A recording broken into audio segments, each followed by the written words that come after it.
La série d'événements que je vais raconter s'est déroulée il y a plus de 30 ans, pendant ma petite enfance.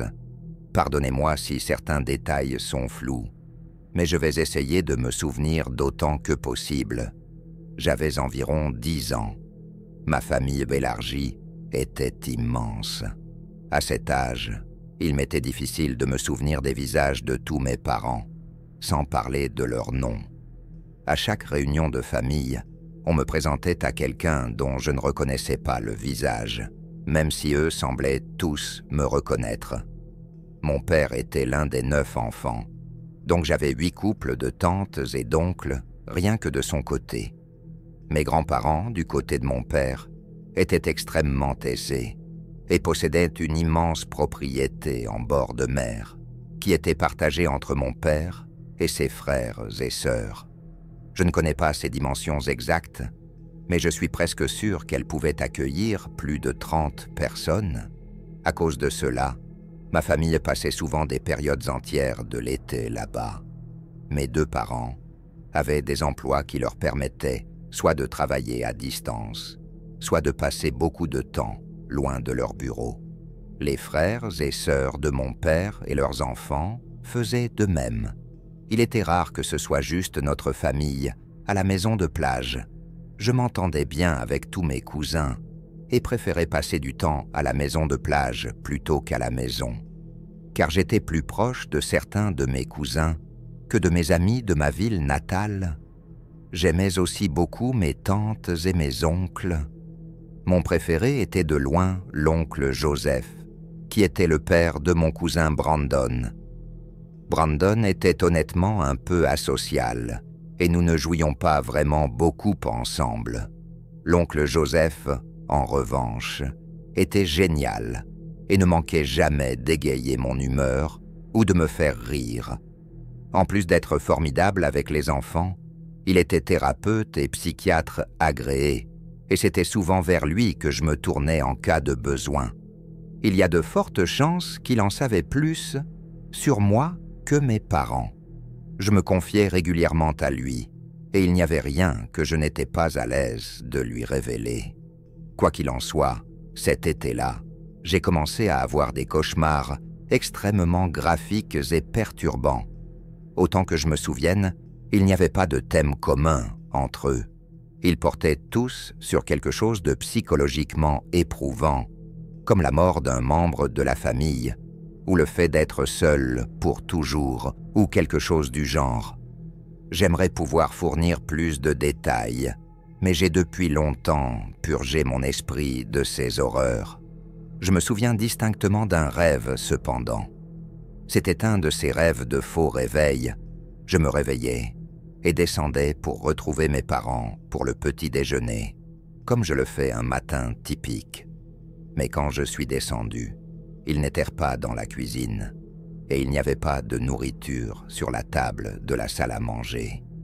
J'ai couru à l'étage et fait irruption dans la chambre de mes parents, puis dans celle de mes frères et sœurs. Mais il n'y avait personne. Le reste du rêve consistait essentiellement à pleurer sur le sol de ma chambre, me demandant pourquoi tout le monde m'avait abandonné. Après 3 ou 4 de ces cauchemars d'affilée, j'ai décidé d'en parler à mon oncle Joseph, par gêne d'en parler à mes parents. Il a écouté avec un air inquiet pendant que je décrivais les types de choses que je vivais, et il a même commencé à écrire des choses dans son petit carnet. Il m'a demandé de faire une introspection significative, car quelque chose griffait mon subconscient. Mais quel genre d'introspection étais-je censé faire? J'avais 10 ans. Il m'a dit qu'il réfléchirait à la situation et que je devrais revenir le voir si le problème persistait. Bien sûr, cela a continué. Quelques jours et cauchemars plus tard, j'ai fait le point avec l'oncle Joseph. Il m'a dit qu'il avait réfléchi à la situation et qu'il avait compris ce qui se passait dans mon cerveau. Il a dit que même si je ne le pensais pas, j'étais profondément frustré par mes parents et que je nourrissais un ressentiment non résolu envers eux. J'étais plus confus que je ne l'avais jamais été. J'étais, si rien d'autre, un enfant bien élevé, poli et reconnaissant. J'avais toujours écouté mes parents et les aimais plus que tout. L'oncle Joseph savait de quoi il parlait cependant. Il était thérapeute après tout. J'ai supposé qu'il avait déjà traité des situations similaires et je me considérais chanceux qu'il m'aide.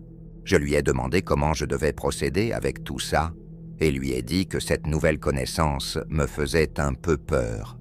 Il m'a dit qu'il était parfaitement normal que j'aie peur et que la plupart de ses patients adultes réagissaient de la même manière. Il m'a ensuite dit qu'il était également normal que je ne sois pas d'accord avec ce qu'il disait, puisque rêver implique un sentiment subconscient que le cerveau refuse d'accepter. Ça avait du sens pour moi. Il m'a dit que dans les prochains jours, je devrais être légèrement plus désobéissant envers mes parents. Il m'a dit d'essayer de dire non plus souvent et de me disputer avec eux quand je n'obtenais pas ce que je voulais. C'est donc ce que j'ai fait. Pendant 3 jours après lui avoir parlé, je me suis comporté de manière si inhabituelle que mes parents se sont inquiétés. Ils m'ont dit qu'ils n'aimaient pas mon comportement récent et que je ferais mieux d'arrêter. Ça me tuait de leur faire ça, mais je ne supportais pas d'avoir des cauchemars, littéralement chaque nuit. Mon moi de 10 ans aurait fait n'importe quoi pour mettre fin à ces terreurs nocturnes. Elles ne se sont pas arrêtées, cependant. En fait, elles ont même empiré. Plus graphiques, plus perturbantes et plus vivides, c'était trop. Je me suis à nouveau confié à l'oncle Joseph et il m'a dit qu'il y avait une dernière chose que nous pouvions essayer. Je l'ai supplié de me dire ce que c'était, mais il semblait hésitant. Après quelques minutes de supplication, il a révélé ce dont il s'agissait. Il a dit que mon cerveau était trop mature pour mon jeune corps et que je devais le libérer. Évidemment, je n'avais aucune idée de ce qu'il voulait dire par là. Il m'a dit que si j'avais encore un cauchemar, il me dirait ce que je devais faire. Je suis allé me coucher terrifié cette nuit-là. Je ne voulais pas libérer mon corps, même si je ne savais pas de quoi il parlait. Cette nuit-là, je me suis réveillé avant d'avoir un cauchemar. Pendant les plusieurs jours où cela s'était produit, je ne m'étais jamais réveillé avant d'avoir un cauchemar. C'était nouveau. Pour une raison quelconque, cependant, j'avais peur de bouger ou même de respirer fort. Ce n'était pas une paralysie du sommeil, mais j'étais mort de peur. J'ai fixé le mur dans cette même position pendant 1 minute entière, pas vraiment sûr de ce que je faisais. La chose suivante que j'ai entendue est quelque chose que je n'oublierai jamais, peu importe à quel point j'essaie. Un chuchotement juste à côté de mon oreille. Le chuchotement de l'oncle Joseph, j'en étais sûr. Je me suis retourné et j'ai crié, ce qui l'a fait reculer en volant. Il a rapidement quitté la chambre et fermé la porte. Je suis resté assis là, en sueur froide. Une partie de moi pensait que j'avais encore un cauchemar. Au lieu de me rendormir, j'ai couru dans la chambre de mes parents et leur ai tout raconté. Je leur ai parlé des cauchemars, de l'oncle Joseph, de tout. Mon père n'a pas perdu 1 seconde. Il a fait irruption dans la chambre de l'oncle Joseph et l'a confronté.